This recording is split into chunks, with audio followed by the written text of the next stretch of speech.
Bom dia, galera. Vocês viram aí o barulho? Vamos tirar esse motor de partida aí e vamos dar aquele talentinho nele. Aí, galera, desmontei a partida. Geralmente nessas linhas GM que usam planetária aqui, ó.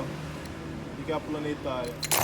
São essas engrenagenzinhas que fazem a multiplicação da velocidade desse motor. Devido à sujeira e tudo mais aqui, ó, o que acontece?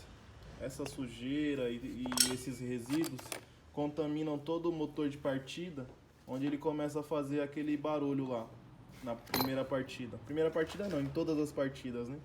Assim, na maioria dos casos da linha GM é só limpeza.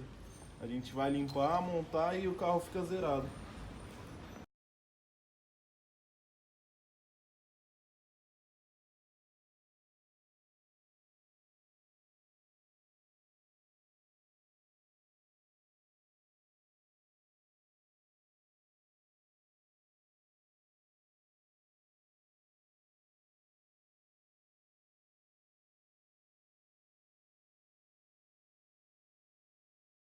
O motor de partida, ó, sem nenhum tipo de barulho mais.